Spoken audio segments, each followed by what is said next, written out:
व्यापारी तो नहीं हूँ, पर आपके यहाँ मैं निवास करता हूँ। मेरा भी घर इसी सीमा में आता है, इसलिए मैं आपके साथ हूँ। सोना सिर्फ गहना नहीं होता, ये वो सच्चाई है जिसे पीढ़ियां संभाल कर रखती हैं। महारानी ज्वेलर्स में हर गहना खूबसूरती के साथ लाता है भरोसे की चमक। यहाँ हर पीस को परखा जाता है गोल्ड टेस्टिंग मशीन से। 100% शुद्धता, बिना किसी नुकसान के। महारानी ज्वेलर्स, झुंझुनू, जहाँ गहने नहीं, भरोसे की सच्चाई बिकती है। आज आप लोग एकत्रित हुए हैं मात्र इस भय से कि हमारे साथ कोई अन्याय नहीं हो। होना भी चाहिए। मैं आपको धन्यवाद देना चाहता हूँ उस बात के लिए कि आप लोग जागरूक रहे।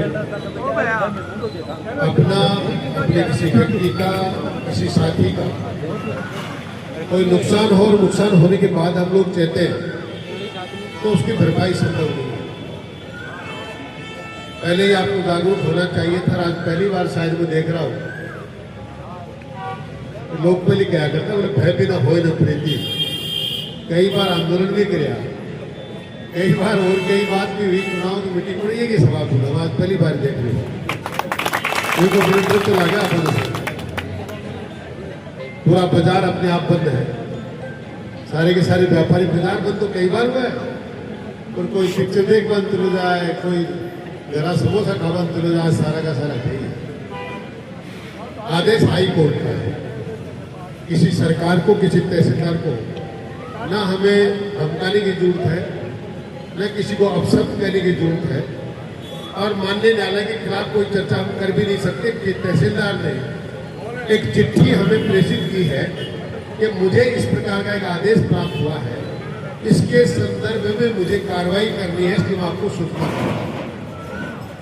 जुगल जी बहुत ठीक कह रहे थे, कार्रवाई बहुत अधूरी है, बहुत सी कमी खामियां हैं। और प्रजातंत्र में कोई भी सरकार किसी का घर, किसी की दुकान, किसी के व्यापार को 1 मिनट के अंदर एक आदेश से तोड़ दे या ध्वस्त कर दे, ऐसा संभव नहीं है। ऐसा हुआ होता तो बंगाल का चुनाव आज के 5 साल पहले भारतीय जनता पार्टी जीत चुकी होती।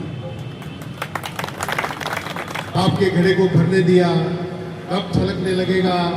कांग्रेस की सरकारें होती तो कब कहीं वहां राष्ट्रपति शासन लग गया होता, इंसानों की हत्याएं हुई, कितने नुकसान हुए। फिर भी मोदी जी ने कहा नहीं, प्रजातांत्रिक तरीके से जो लोग जीते हुए उन्हें शासन करने दिया जाए और समय का इंतजार किया जाए और जनता को इस बात के लिए आगाह किया जाए, जनता को जागरूक किया जाए कि आपके साथ अन्याय हो रही है, आप लोग जागिए। जनता जागी और सुपड़ा सामने हमें भी जागने की जरूरत है। कोई तहसीलदार आपके साथ अन्याय करेगा मैं आपके साथ खड़ा हूं, कोई कलेक्टर आपके साथ अन्याय करेगा मैं आपके साथ खड़ा हूं, कोई सरकार आपके साथ अन्याय करेगी मैं आपके साथ। ऐसा नहीं हो रहा। न सरकार ऐसा कर रही है, न करने दूंगा। न तहसीलदार ऐसा कर रहा है, न करने दूंगा। और आप जितने लोग साथ हैं तो मुझे लड़ाई पहलवान मिल जाए, मैं तो थोड़ा को कम से कम खड़े तो हो पकड़। आपका साथ और आपका सहयोग मिलने के बाद किसी प्रकार के अन्याय कोई बर्दाश्त कर नहीं सकता। माननीय उच्च न्यायालय ने एक आदेश पारित किया है। आदेश उचित नहीं है। आदेश में लिखा है कि 80 फुट चौड़ी सड़क है। माननीय जिला कलेक्टर महोदय का साफ आदेश इसमें लिखा हुआ है कि 80 फुट चौड़ी एक सड़क है और सड़क पर छोटा मोटा कोई टिन शेड का अतिक्रमण ऐसा पहले भी टूटा हमारा। सरकार बनी उसके बाद भी आप लोग जानते हैं, किसी की सीढ़ियां टूटी, किसी का टिन शेड टूटा, हमने चुपचाप तुड़वाया भी, हमने बर्दाश्त भी किया। हमने किसी ने मुझसे कहा कि मैंने कोई चर्चा की, मैंने कोई बात नहीं, आप छोटा मोटा अतिक्रमण आप हटा लीजिए। फिर हमने वापिस काबिल हो गए, चाहे कोई बात हो। पर माननीय न्यायालय को अपने आप सपना नहीं आया, कोई ना कोई ने तो जाके उसको जगाया है। आप जागिए, गुनाह में अतिक्रमण है। मैं नहीं जानता किसने ऐसा किया, पर जिस किसी भाई ने ऐसा किया होगा उसको कई समस्या होगी, या अपने किसी स्वार्थ के पेटे, या अपने किसी उसका कहीं यही तो रहा होगा, उसके लिए न्यायालय को जाके जगाया गया है।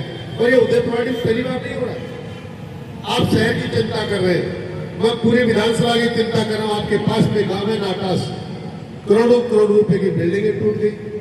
नदी में लोग अपना जीवन यापन कर रहे थे, बड़ी मुश्किल से पिछले 3 साल से लगातार सरकार से हाथ जोड़ के एक बार गेहूं काट लेने दो, एक बार बाजरा काट लेने दो। अब की बार तहसीलदार में 3 साल से लगातार उसके हाथ जोड़ने कितनी बार कटवाओगे? मैंने कहा बार तो बोयो ही को नहीं, अब बाद में पाऊंगा। देखा गेहूं तो कटवा दिया लोगों का, पर गेहूं कटने के बाद भी सरकार हार माननीय उच्च न्यायालय की वजह से उनके घर तोड़ने पड़े। वो हालत हमारी है कि हमें किसी न कोर्ट को जगाया है, पर यहाँ वो चीजें इसलिए लागू नहीं हो पाएंगी कि हमें 80 फुट की चौड़ी सड़क पीरूड़ी ने तय कर रखी है।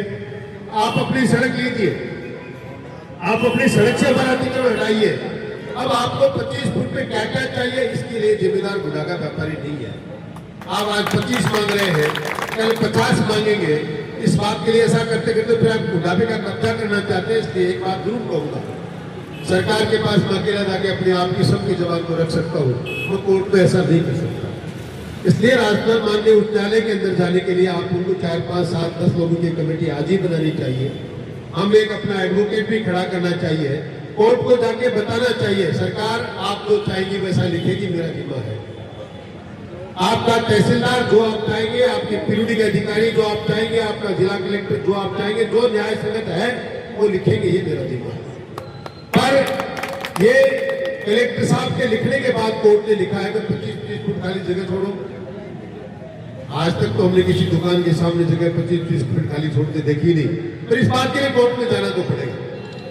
हमें अपने न्याय को मांगने के लिए कोर्ट में लड़ना तो पड़ेगा कि श्रीमान आप जयपुर में भी 25 फुट छुड़वाइए, आप झुंझुनू मुख्यालय में भी छुड़वाइए, आप और जहाँ कहीं भी हैं, शहर बसे हैं, दुकानें बसी हैं, वहां माननीय उच्च न्यायालय से निवेदन करेंगे कि वहां पर आप 25 फुट जगह छुड़वाइए। और अब की बार पुलिस थाना टूटेगा और पहले पीरूडी टूटेगी। ये क्या बात है? आप सरकारी भवनों के लिए जाए जहाँ जाए जितना बचा लेंगे और आम आदमी हो आप फिर सेट तोड़ेंगे। अब वो 80 फुट की खाली तभी होगी जब पहले सरकारी बिल्डिंग टूट जाए, वरना चाहे कुछ भी करना पड़े उसके आपके साथ खड़ा होकर इस लड़ाई को लड़ेंगे। कोर्ट के मामले में ना आप कुछ बोल सकते हैं ना मैं कुछ बोल सकता हूँ।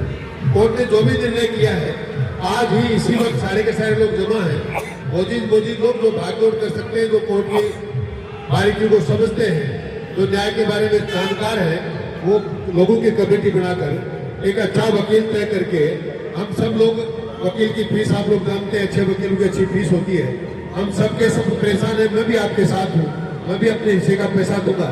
एक वकील को आज तय करके और हम लोग कोर्ट में जाएंगे और कोर्ट में जाके कहेंगे जिला कलेक्टर ने आपसे मांगा नहीं, प्रशासन ने आपसे मांगा नहीं, तहसीलदार ने आपको सूचना दी नहीं, जितनी मांगी है उतनी सड़क हमारी खाली पड़ी है, उसमें आपको कोई समस्या है तो थाना और पीरूडी की बिल्डिंग तोड़ने के बाद आप हमारी भी टीम साइड हटा दीजिए, लेकिन सबसे पहले न्याय कीजिए। आपने 25 फीट जगह मांगी, हमारा कोई ड्यूटी नहीं है कि हम आपको 25 फीट जगह दें, हमारे शहर को जरूरत नहीं।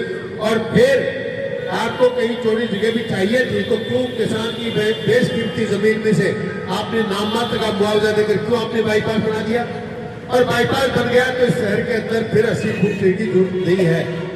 ये मुकदमा हम लड़ेंगे। जितने चिंतित आप लोग हैं, मैं नहीं आना चाह रहा था, फिर मैंने देखा आपका समूह भीड़ भाड़, तो मुझे लगा कि वाकई गुना के व्यापारी निवासी बहुत ज्यादा चिंता करें, इसलिए मुझे आपके बीच में आना ही चाहिए। इसलिए मैं आया हूँ, आपको चिंता करने की जरूरत नहीं, हमेशा आपके साथ खड़ा रहा हूँ। मैं भाई दारा सिंह और जेपी कह रहे थे जनप्रतिनिधि की बात, ये प्रजातंत्र है भाई। जेपी और दारा सिंह, प्रजातंत्र में सबको अपना अपने नेता चुनने का अधिकार है। सारी जनता के बीच में बहुमत में जिसको जो पसंद आया चुनाव में चिन्हों की नुक्ताचीनी करने नहीं आए। और मैं इनकी नुक्ताचीनी करता होता तो कब का ही मर गया होता। मैं तो 3 चुनाव 15 साल से आ रहा हूँ, फिर भी आपके बीच में हूँ।